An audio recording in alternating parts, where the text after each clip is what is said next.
Hey guys, welcome to EasyRC. Today I wanted to show you guys how to set up a timer and also how to set up a switch or a spring-loaded switch or a button so you can get timer callouts via voice. So let's get started by going into the main menu and let's set up a timer. And in order to do that, you scroll to the timers and sensors menu, click on timers, and then you want to click on function button number 2 to add a timer. You can label it if you're gonna have multiple timers and you need to keep track of which is which. So initial value is what your timer will start with when you turn the radio on and plug your plane in. So let's say I have a in this case I'm going to be using it for a P47, a little electric P47. So I get about 5 minutes of flight time. So my initial value will be 5 minutes. So this is what is highlighted. That green highlight right there is the hours. Is the hour digits. If I click on the 3D scroll wheel, it will go to the minutes digits. So I'm going to scroll to 5, and then if you want to add maybe a couple seconds or whatever, you can do that. I'm going to leave it at 5 for now. Click again, and then you'll pop out of there. For target value, for most people, will be 0 seconds. That's when your timer will go off. If for some reason you want to go off at some different value, this is where you would change it. So the timer type standard is just basically a countdown timer. Free running, it will start, but it won't stop with any commands. It'll keep going until you physically press stop on one of the function buttons on the radio. And laps, it's going to keep going around.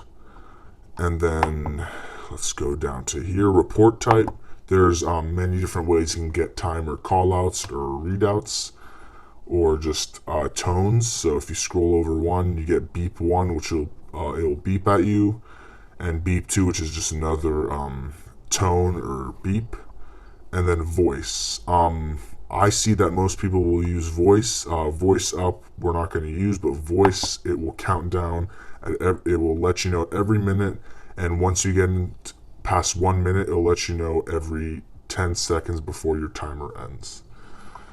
For switch, this is really up to you. So a lot of people want to have it when the throttle's at a certain percentage, like above 15%. I'm going to show you how to do that right here.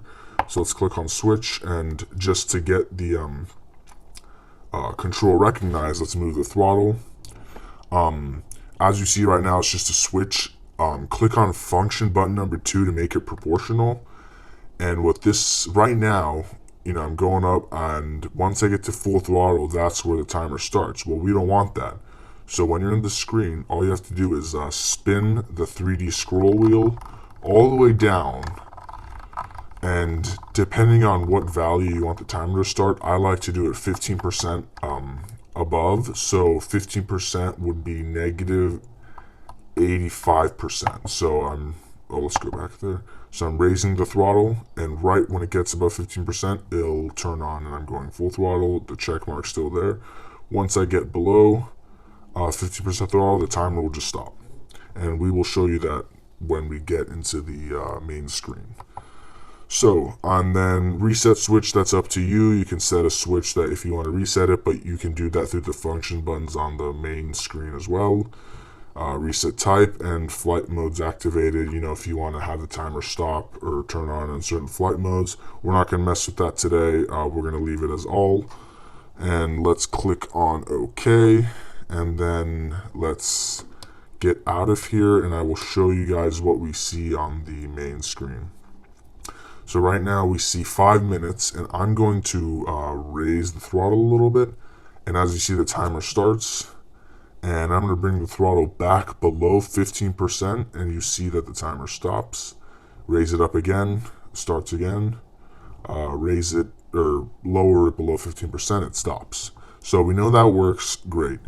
A lot of people want to have a switch or a button or a momentary switch that allows the timer to be told, or allows the timer to be spoken out, and that can be done through. So go to the main menu.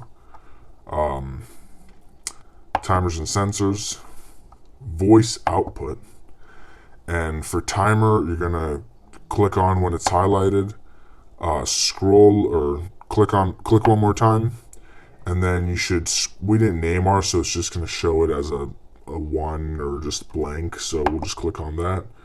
Scroll over to switch, and then this can be done with virtually any switch or anything you want on the radio. If you change one of your switches to a button, or you have a momentary switch, I'm going to use a momentary switch. So I'm going to flip the momentary switch, and this is in the spring-loaded position. It will tell me the timer. When I let go, it won't tell me, it won't read out anything. So that's what we want. I'm going to press OK on function button number 5. And now, once we go out here, we're flying around, and let's say we need to figure out what time we're at. We can just flip the switch, and it will call out the timer for you.